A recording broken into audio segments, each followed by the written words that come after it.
अपना टेलीस्कोप निकाल के देखता है। जी हाँ डाइबो सर, हमारा टारगेट मेरे सामने खड़ा है। तो सोच क्या रहे हो सेवन, जल्दी जाओ खत्म कर दो उसे। लेकिन तभी सेवन को एक लड़का उसके साथ दिखता है एंड इसका नाम डाचुन होता है एंड ये एक बॉडीगार्ड होता है। ये क्या लगता है अपने बॉडीगार्ड के साथ आया है लेकिन इसका बॉडीगार्ड इसको बचा नहीं सकता। सेवन एक क्रैब में ट्रांसफॉर्म होकर इस आदमी के पीछे जाने लगता है, लेकिन डाचुन एक मक्खी को भी अपने बॉस की तरफ नहीं जाने देने वाला था, तो इसको भी एक जोर की लात मार के वहाँ से भगा देता है। फिर सेवन एक डक बन के चुपचाप पानी के रास्ते इस आदमी के पास जाने लगता है, बट डाचुन को ऐसा वैसा बॉडीगार्ड नहीं होता भाई, वो फिर से पकड़ लेता है इसको। ये क्या एक डक, चलो अच्छा है मुझे भूख भी लगी थी। अबे जिंदा डक कौन खाता है, राक्षस है क्या? एक मिनट, आज तो मंगलवार है, निकल यहाँ से। बाल बाल बच गया, थोड़ा सा पागल है ये। एंड फिर सेवन तैरते तैरते इस आदमी के पास पहुंच जाता है। अब तो तू गया बेटे। ये क्या? एंड तभी अचानक से एक मछली सेवन को पकड़ के अपने साथ लिए जाती है, लेकिन सेवन इसको पानी के अंदर सबक सिखा के वापस से ऊपर आ जाता है, लेकिन ऊपर इसके सामने आ जाता है डाचुन। हेलो भाई, मैं तो बस ऐसी मछलियाँ पकड़ने आया था। अबे बाल छोड़ मेरा, मेरे सामने से हट जाओ अगर जिंदा रहना चाहते हो, तुम्हारा जो भी नाम है। ओ तो तुम एक किलर हो। मेरा नाम है डाचुन और मेरी रैंक है 1003 बॉडीगार्ड लीग में, और मैं एक सिक्योरिटी गार्ड भी हूँ। अच्छा, मेरा नाम है सेवन और मेरी रैंक है 12003 किलर लीग में, और मैं एक बार्बर भी हूँ, और मेरी दुकान गोल चौराहे के पास है, आना जरूर। एक मिनट, किलर लोग तो अपनी आइडेंटिटी छुपा के रखते हैं ना? अरे हाँ, मैं तो भूल ही गया। कोई नहीं, तुम बहुत ज्यादा जान गए हो मेरे बारे में, अब तो तुम्हें मरना ही होगा। एंड तभी सेवन अपनी सीजर से डाचुन के ऊपर अटैक करने वाला होता है। ये क्या, एक निहत्थे के ऊपर एक वेपन से अटैक? ये तो चीटिंग है। प्यार और जंग में सब जायज होता है दोस्त। लेकिन तभी ये मछली सेवन से बदला लेती है और उसकी सीजर लेके वहाँ से भाग जाती है। ठीक है, आ जाओ फिर। एक मिनट, तुम्हारे पास गन क्यों है भाई? ये तो चीटिंग है। तुम्ही ने तो कहा था प्यार और जंग में सब जायज होता है। तुम्हारी हिम्मत है तो मुझे बॉक्सिंग में हरा के दिखाओ। बॉक्सिंग, वो तो मेरा फेवरेट है, आ जाओ। बाल बाल बच गया, नहीं बचाऊं शायद। सेवन पहला पंच डाचुन को मारता है, लेकिन डाचुन की स्पेशल एबिलिटी होती है रॉक स्किन, एंड उसकी स्किन बहुत ज्यादा हार्ड होती है, इसीलिए घूसा तो सेवन मारता है लेकिन हाथ उसका ही टूट जाता है। एंड फिर डाचुन सेवन को बहुत गंदा मारने लगता है। थोड़ी देर रुक जा भाई, मुझे थोड़ा रेस्ट चाहिए। ठीक है, बताना कब तैयार हो तुम। एंड 2 दिन बीत जाते हैं, सेवन की हिम्मत ही नहीं होती दोबारा से अपनी फाइट को स्टार्ट करने की। एंड तभी ये दोनों वहाँ से जाने लगते हैं। चलो बॉडीगार्ड, यही मौका है, मुझे इसे पागल बना के कुछ भी करके इस आदमी को खत्म करना होगा। पीछे देखो, कैटरीना कैफ। पीछे देखो, सुनाडे कहाँ? एंड जैसे ही डाचुन उल्टा घूमता है, सेवन इस आदमी के ऊपर अटैक कर देता है, लेकिन डाचुन के रहते सेवन इस आदमी को छू भी नहीं सकता था। एंड डाचुन सेवन को पकड़ लेता है। 7 डे गोल्ड लॉक। अबे छोड़ मुझे, अब ये लॉक 7 दिनों तक नहीं खुलने वाला। ऐसा है क्या?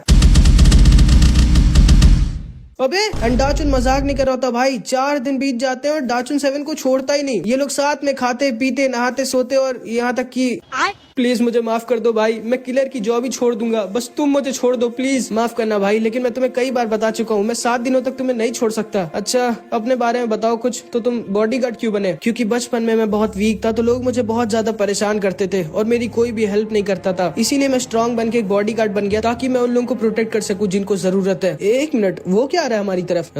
ये तो एक मिसाइल लग रही है। एंड सच में उनके शहर की तरफ एक बहुत ही खतरनाक मिसाइल आ रही होती है। भागो! लेकिन तभी डाचुन अपने सामने खड़े ढेर सारे लोगों को देख लेता है, एंड इसका तो एम ही होता है लोगों की हेल्प करना, एंड इसीलिए डाचुन को अपने 7 डे लॉक को बीच में ही छोड़ना पड़ता है। एंड वो उस मिसाइल के सामने जाके खड़ा हो जाता है और उस मिसाइल को अपने ऊपर लेके वहाँ के सारे लोगों को बचा लेता है, लेकिन खुद नहीं बच पाता। सेवन को यकीन नहीं होता कि आखिर डाचुन ने उन लोगों की हेल्प क्यों की जिन्हें वो जानता तक नहीं था। एंड तभी उसके सामने पानी के अंदर से एक स्पेसशिप निकलती है, जो कि स्टैन आइलैंड की होती है, जहाँ पे हमारा सेवन जाना चाहता है अपना इलाज करवाने। एंड स्पेसशिप के अंदर से निकलता है स्टैन आइलैंड का प्रिंस, एंड वो सेवन के पास आके बोलता है, तो तुम हो क्या जिसने मेरी मिसाइल रोकी? हमारे आइलैंड पे क्यों अटैक किया तुमने? एंड तभी प्रिंस अपनी मशीन से सेवन के बारे में चेक करता है और देख के डर जाता है, ये क्या तुम तो। एंड वो तुरंत ही सेवन के ऊपर अटैक कर देता है। सेवन किसी तरह उसके अटैक को डॉज करके प्रिंस के ऊपर अपनी सीजर से अटैक करता है, बट ये एक बार में अपनी तलवार से उसकी सीजर के टुकड़े टुकड़े कर देता है और सेवन के ऊपर अपनी स्वॉर्ड से अटैक कर देता है, जैसे सेवन रोक नहीं सकता था, बट तभी फेस को वहाँ से लेके भाग के निकल जाता है। इससे पहले कि ये वापस आए, मुझे अपना काम पूरा करना होगा। एंड ये इस आइलैंड के बीचों बीच जाके अपनी मशीन से खुदाई करने लगता है। उसके बाद एक स्पीकर लगा के आइलैंड के सारे लोगों से बोलता है, ध्यान से सुनिए सारे के सारे टापू वासियों, आपके टापू के बीचों बीच एक ऐसा ओर है जो मैं यहाँ लेने आया हूँ, और मैं जैसे ही उस ओर को निकाल लूंगा ये आइलैंड पूरी तरह से तबाह हो जाएगा। तो या तो इस टापू को छोड़ के आप सब अभी के अभी भाग जाइए, या फिर मरने के लिए तैयार हो जाइए। एंड इधर हम डाचुन को देखते हैं जो डूब के मरने वाला होता है, लेकिन तभी फेस को आके यहाँ से बचा लेता है और सेवन और डाचुन दोनों को डाइबो की बोट पे लेके आ जाता है। सेवन, मुझे पता है तुम वापस जाके उन सबको बचाना चाहते हो, लेकिन सोचना ही मत, अगर तुम वापस गए तो पक्का मारे जाओगे। हमारी दुनिया में 3 तरह तरह के लोग हैं, निंजास जो लड़ाई के लिए निंजा टेक्निक यूज करते हैं, स्टैनियंस जो स्प्रिंट्स की तरह टेक्नोलॉजी का यूज करते हैं, और फिर आते हैं हम कॉमन लोग। हमारा काम इन लोगों से बच के रहना और चुपचाप देखना है जो भी ये लोग करें। हम खुशकिस्मत है कि हमारे पास ये बोट है और इसीलिए हम जिंदा बच के वहाँ से निकल गए, इसलिए चुपचाप बैठे रहो, कहीं नहीं जाना है। एंड इधर हम देखते हैं ये प्रिंस बस उस ओर को निकाल ही चुका होता है, लेकिन तभी वहाँ पर मियाऊ आ जाती है। तुम्हें पता नहीं है क्या बिल्लियों को पानी से नफरत होती है? हमारा टापू डूब जाएगा तो हम सब गीले नहीं हो जाएंगे? एंड मियाऊ इस प्रिंस के ऊपर अटैक कर देती है, बट इसको पता भी नहीं चलता कब ये प्रिंस इसके दोनों हाथ के नाखून काट देता है और मियाऊ के ऊपर एक बहुत ही ज्यादा जानलेवा अटैक कर देता है। लेकिन तभी टकला आकर इसको बचा लेता है। तुम्हारी हिम्मत कैसे हुई मेरी मियाऊ को छूने की? एंड ये इस प्रिंस के ऊपर अपना लाउड म्यूजिक अटैक यूज करता है, बट इसके पास बहुत ही ज्यादा स्ट्रॉन्ग नॉइस कैंसिलेशन हेडफोन्स होते हैं, जिसकी वजह से टकला का अटैक इसके ऊपर किसी काम का नहीं था। एंड ये उल्टा इन दोनों के ऊपर लाउड म्यूजिक से अटैक कर देता है एंड इन दोनों को बहुत ज्यादा इंजर्ड कर देता है। कोला भी इस प्रिंस को रोकने की कोशिश करती है, लेकिन वो भी फेल हो जाती है। अब मरो तुम दोनों। लेकिन तभी अंकल शेन इसके ऊपर अपनी गन से अटैक कर देते हैं। मेरे रहते तुम मेरे आइलैंड को कुछ नहीं कर सकते। लेकिन तभी ये उल्टा अंकल शेन को गोली मार देता है और वो वहीं पर खत्म हो जाते हैं और वो टापू बस तबाह होने वाला होता है। हाँ तो कहा था मैं, हाँ तो तुम दोनों तैयार हो जाओ मरने के लिए। तुम्हारी हिम्मत कैसे हुई मेरी टापू की ये हालत करने की? एंड तभी इस प्रिंस के ऊपर इस आइलैंड की मेयर अटैक कर देती है। एंड ये भी कोई ऐसी वैसी औरत नहीं होती भाई, ये भी काफी स्ट्रांग होती है। प्रिंस इस मेयर के ऊपर अपनी पावर कैनन का यूज करता है, बट ये इसके अटैक को किसी तरह पकड़ लेती है और उल्टा इसके शिप की तरफ फेंक देती है और इसकी शिप को तबाह कर देती है, जिससे इसका आइलैंड तो बच जाता है। भले ही मैं उस कोर को अब नहीं निकाल पाऊंगा, लेकिन इस चीज के लिए मैं तुम्हें जान से जरूर मारूंगा। एंड प्रिंस इस मेयर के ऊपर एक ट्रैकिंग मिसाइल से अटैक कर देता है, जो तब तक नहीं फूटेगा जब तक वो इस मेयर को खत्म न कर दे। एक ट्रैकिंग मिसाइल, कोई बात नहीं, अगर मुझे मरना ही है तो मैं तुम्हें अपने साथ लेके मरूंगी, बेवकूफ हो तुम। एंड तभी ये अपने आसपास एक बहुत ही स्ट्रॉन्ग शील्ड बना लेता है, जिससे अब ये मिसाइल इसका कुछ भी नहीं बिगाड़ सकती थी। अब मैं कुछ भी नहीं कर सकती, माफ करना मुझे मेरे प्यारे टापू वासियों, लेकिन मैं अपनी आखिरी सांस तक लड़ी। एंड वो मिसाइल इसके ऊपर फट जाती है। मुझे जल्दी से जाके उस शिप को रिपेयर कराना होगा ताकि मैं जल्दी से इस कोर को निकाल सकूं। लेकिन तभी अचानक से एक तलवार आती है और इस प्रिंस का एक हाथ काट देती है। ये क्या? एंड ये तलवार किसी और की नहीं बल्कि हमारे 7 की होती है, जिसने इस मेयर को भी बचा लिया होता है। अब ठीक तो ना मेयर जी, चिंता मत करिए, इस आदमी को मैं संभाल लूंगा, आप बस मेरा इस महीने का किराया माफ कर देना। एंड फिर 7 और ये तैयार हो जाते हैं एक दूसरे से लड़ने के लिए थोड़ी देर पहले। समझ गए ना 7? इसीलिए तुम वापस नहीं जा सकते। मुझे भी दुख है उन सारे टापू वासियों के लिए, लेकिन खुशी मनाओ कि हम लोग जिंदा हैं। लेकिन तभी डाचुन होश में आ जाता है और अपनी बच्ची कुछ जान लगा के 7 से बोलता है, 7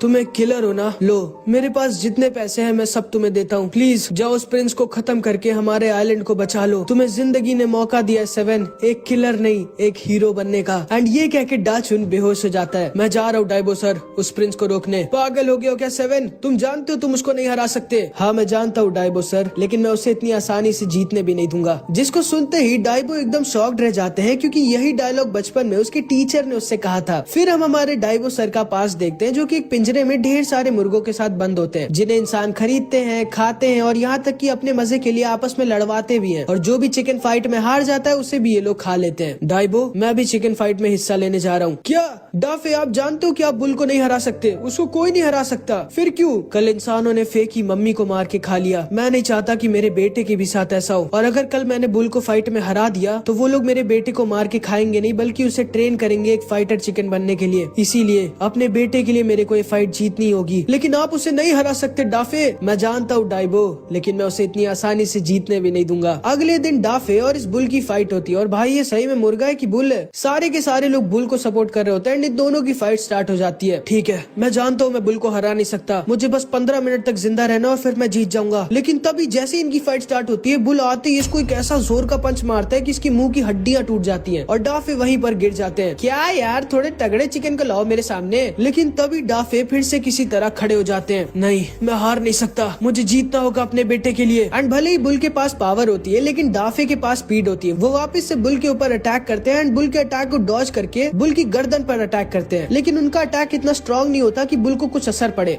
मुझे और पावर की जरूरत है। बुल गुस्से में डाफे के ऊपर अपनी पूरी जान लगाकर पंच मारता है और डाफे उसकी पावर को उसके खिलाफ यूज कर देते हैं एंड बुल की एक आंख फोड़ देते हैं। ठीक है उसकी लेफ्ट वाली आई फूट चुकी है, अब उसको लेफ्ट की तरफ नहीं दिखेगा, मुझे उधर ही उसे अटैक करना होगा। अब तो तुम नहीं बचोगे। एंड तभी बुल फिर से डाफे के ऊपर अटैक करते हैं, लेकिन इस बार फिर से डाफे बुल को डॉज करके बुल के लेफ्ट वाले हाथ की एक उंगली तोड़ देते हैं एंड बुल दर्द के मारे वहीं पर तड़पने लगता है। लोगों को यकीन नहीं हो रहा होता कि उनका बुल एक नॉर्मल से चिकन से हार रहा होता है, लेकिन सिर्फ डाइबो जानते हैं कि डाफे अभी कोई नॉर्मल चिकन नहीं, बल्कि वो एक बाप है जिनको उनके बेटे को बचाना है। ठीक है बस 5 मिनट और जिंदा रहना है मुझे। एंड फिर हम इस चिकन फार्म के ओनर को देखते हैं। टाइम आ चुका है बुल, यूज करो उसे। एंड तभी बुल चीटिंग हीलिंग करता है और खुद को एक इंजेक्शन लगा लेता है जो इसको 100 गुना ज्यादा ताकतवर और फास्ट बना देता है। एंड एक तो डाफे पहले से ही बहुत ज्यादा इंजर्ड होते हैं, ऊपर से इस केमिकल ने बुल को इतना ज्यादा फास्ट और स्ट्रॉन्ग बना दिया होता है कि इस बार डाफे बुल को डॉज नहीं कर पाते और बुल इसको पकड़ लेता है। एंड सिर्फ 2 मिनट रह गए होते हैं फाइट को खत्म होने में और फिर बुल डाफे को बहुत ज्यादा गंदा मारने लगता है। लेकिन डाफे अपने बेटे के लिए मर नहीं सकते थे, इसीलिए वो भी अपनी पूरी जान लगा देते हैं जिंदा रहने में। एंड बुल उनको 2 मिनट तक मारता ही रहता है, लेकिन डाफे मरते नहीं। टाइम खत्म हो गया, डाफे जीत गए, लेकिन अभी भी बुल डाफे को मार रहा होता है। अरे पागल हो क्या, टाइम खत्म हो गया, तुम हार गए बुल।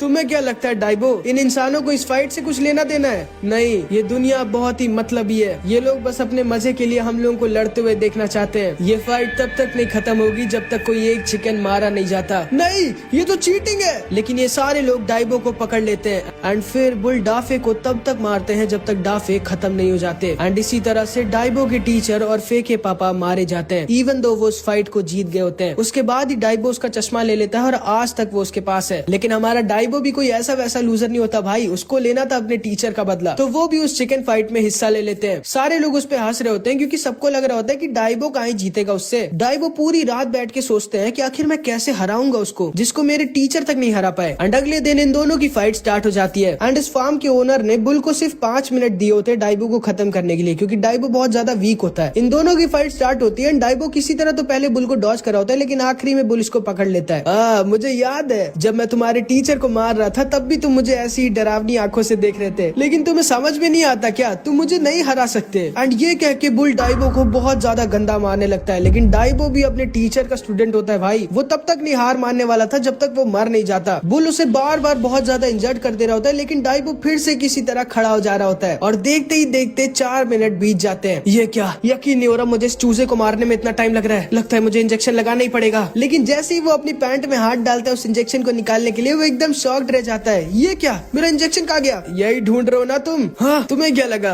मैं ऐसे ही तब से तुमसे पिट रहा था? मैं सही मौके का इंतजार कर रहा था तुमसे छीनने के लिए। इसी चीज का यूज करके तुमने मेरे डाफे को मारा था ना, अब इसी से मैं तुम्हें मारूंगा। तुम पागल हो, सोचना ही मत उस इंजेक्शन को लगाने की। वो बहुत ज्यादा स्ट्रॉन्ग चिकन के लिए बना है। अगर तुम वो यूज करोगे तो तुम्हारी बॉडी झेल नहीं पाएगी और तुम्हारी सारी नसें फट जाएंगी। और लेकिन डाइबो उसकी बात नहीं सुनता और इस इंजेक्शन को लगा लेता है। लेकिन बुल की बात एकदम सच होती है। डाइबो की वीक बॉडी उस इंजेक्शन को झेल नहीं पाती और डाइबो वहीं पर बेहोश हो जाते हैं। मैंने तो पहले ही कहा था तुम्हारे जैसा वीक चिकन उस इंजेक्शन को नहीं झेल सकता। एंड डाइबो वहीं पर बेहोश पड़े होते हैं। लेकिन तभी डाइबो को उनका प्रॉमिस याद आ जाता है। डाइबो, अगर मैं मारा जाऊं कल तो मेरे बेटे का ख्याल रखना। एंड यही प्रॉमिस डाइबो को मरने नहीं देता। एंड डाइबो अपनी लिमिट्स को सरपास कर देता है एंड उस इंजेक्शन को हैंडल कर लेता है। इन सारे लोगों को यकीन नहीं हो रहा होता और बुल की हालत खराब हो जाती है। एंड डाइबो का पूरा फॉर्म बदल जाता है। और फिर क्या भाई, डाइबो बुल को भी मार डालता है और उस फार्म के लीडर को भी खत्म कर देता है। एंड फिर वो सारे के सारे चिकन्स को आजाद कर देता है। एंड फिर फे को लेके चिकन आइलैंड आ जाता है, जहाँ पे उसकी मुलाकात 7 से होती है। मैं जा रहा हूँ डाइबो सर, तुम सच में पागल हो 7।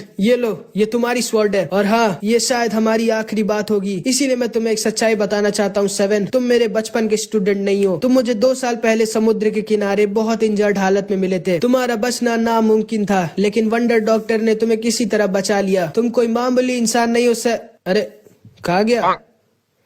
कम से कम मेरी पूरी बात तो सुन के जाते 7। एंड इधर हम देखते हैं 7 और इस प्रिंस की बहुत तगड़ी लड़ाई हो रही होती है। लेकिन 7 भी ये जानता है कि वो इसको नहीं हरा सकता। ये प्रिंस 7 की स्वॉर्ड को टुकड़ों में तोड़ देता है और फिर 7 को भी बस खत्म करने वाला होता है। लेकिन तभी वहाँ पर पता नहीं क्यों 13 आ जाती है और वो 7 को बचा लेती है। अरे तुमने मुझे क्यों बचाया? कहीं मैं भी तुम्हें अच्छा तो नहीं लगने लग गया? एक और किलर, अच्छी बात है, आज मैं तुम दोनों को खत्म कर दूंगा। वो तो वक्त ही बताएगा।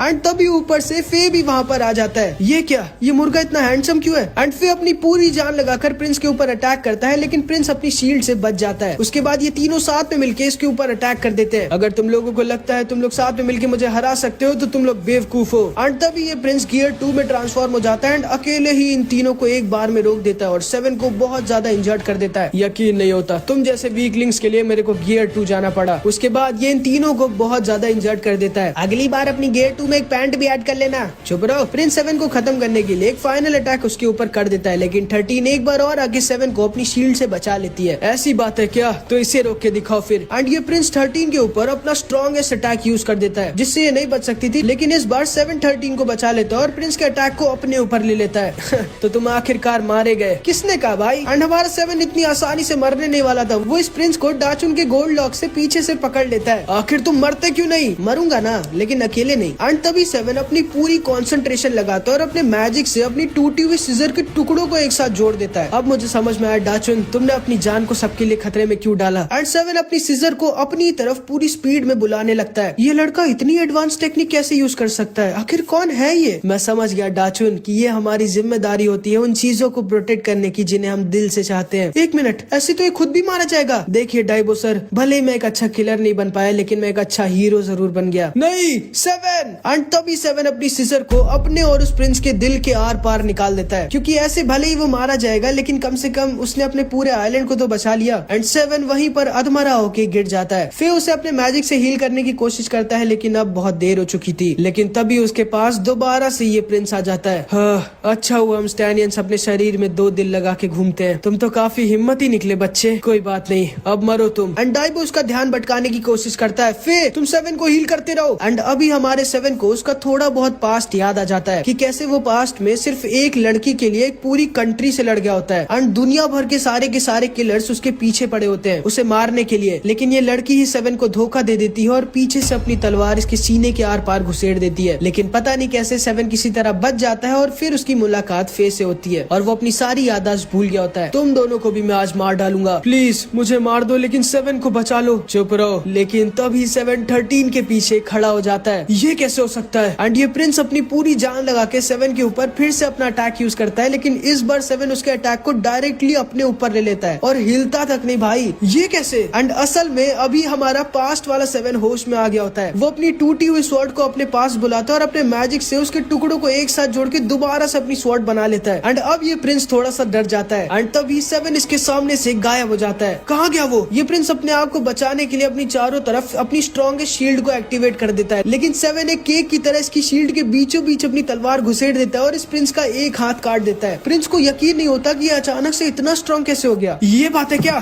तो लो अब इससे निपटो। एंड तभी ये प्रिंस अपनी शिप को अपने पास बुला लेता है और गियर 3 में ट्रांसफॉर्म हो जाता है, जो कि इसका स्ट्रॉन्गेस्ट फॉर्म होता है। लेकिन भाई 7 अपनी मैजिक स्वॉर्ड से सिर्फ एक बार में इसका गियर 3 के फॉर्म को बीच से काट देता है और इसकी स्पेसशिप फूट जाती है और ये उड़ता हुआ वहाँ से निकल जाता है। मैं फिर से जरूर वापस आऊंगा। एंड फिर 7 वहीं पर बेहोश हो जाता है और इस तरह 7 अपने आइलैंड को बचा लेता है। आपने देखा लीडर? हाँ, यकीन नहीं होता। 13 उसे तुरंत खत्म कर दो और उसकी स्वॉर्ड को अपने साथ ले आओ। Okay sir. आखिर तुम अभी भी जिंदा कैसे हो, शैडो किलर? एंड यहाँ पे हमारी सिनेमा का पार्ट 2